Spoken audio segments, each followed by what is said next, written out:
আবু সাইদ এই বিপ্লবের প্রতীক, তার ছবি না থাকলে এটা কোনো ডকুমেন্টারি হলো না। প্রকৃতপক্ষে বক্তৃতা দেওয়ার মানসিকতা হারিয়ে ফেলেছি। আজ এই অনুষ্ঠানটি একটি জাতীয় অনুষ্ঠান, সলেম অকেশন। জুলাই যোদ্ধাদেরকে শ্রদ্ধার সাথে স্মরণ করার জন্যই রাষ্ট্র এই অনুষ্ঠানের আয়োজন করেছে। কিন্তু যে দৃশ্য এখানে দেখলাম সেটিতেই অত্যন্ত দুঃখিত এবং লজ্জিত হয়েছি, ব্যথিত হয়েছি।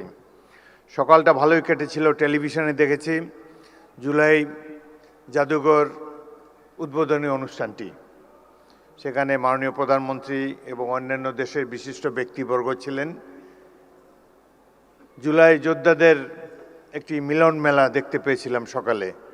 জাতীয় ঐক্য সহজেই প্রতিভাত হয়েছিল, কিন্তু বিকেলের এই অনুষ্ঠানটিতে যা দেখলাম এটি অভিপ্রেত ছিল না, একেবারেই অনভিপ্রেত।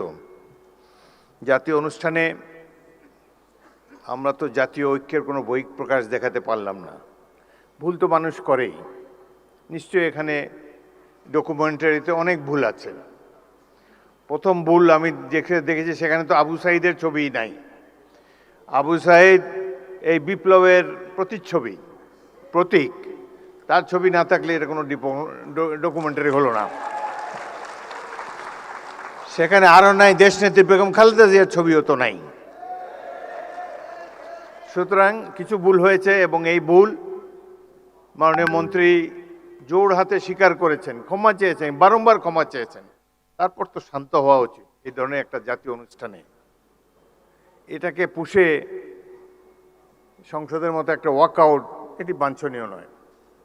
আমি লক্ষ্য করেছি মাননীয় সংসদ সদস্য আক্তার, তিনি তার অনুসারীদেরকে প্রশমিত করার চেষ্টা করেছেন, কিন্তু বাংলাদেশের নেতাকে তো মানে না সহজে অনুসারীরা। প্রতি মুহূর্তেই তারা যে নেতার চেয়ে বড় এটা প্রমাণ দেওয়ার জন্য মুখিয়ে থাকে। সেই কারণেই এই ধরনের একটা অনুষ্ঠানের এই পরিণতি হলো।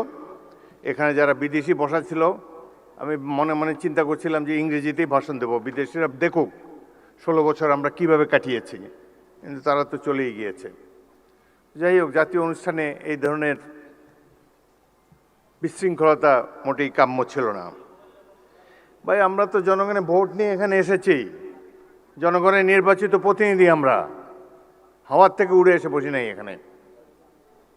সুতরাং এই সরকার নির্বাচিত একটি সরকার, এটুকু শ্রদ্ধা সম্মান প্রাপ্য।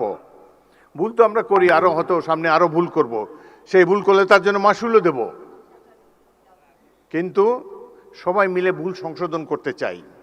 সকালের অনুষ্ঠানটা একটা চমৎকার একটা অনুষ্ঠান ছিল। প্রফেসর ইউনূস নিচে বসেছিলেন, তাকে মাননীয় প্রধানমন্ত্রী ডেকে এনে সম্মান দেখিয়ে তার পাশে বসিয়েছেন, স্টেজে উঠিয়েছেন। এটাই তো আমরা কামনা করি।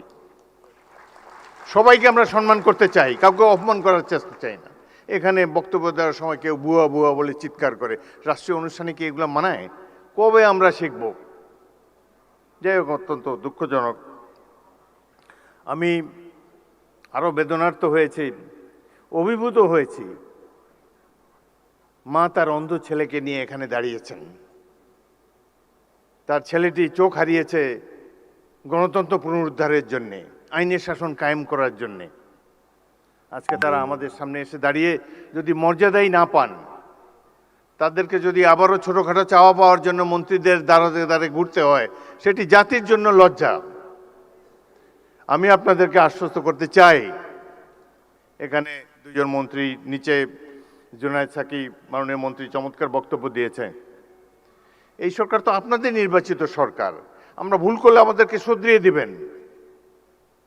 আমরা তো আর আওয়ামী লীগ হতে পারবো না, হতেও চাই না। আওয়ামী লীগের দেখেন, তাদের কোনো অনুশোচনা নাই। এত অন্যায়, অবিচার, খুন, গুম, মানি লন্ডারিং, হত্যা, নির্যাতন, আয়নাঘর, এতে তারা কোনো লজ্জাবোধ করে না তো।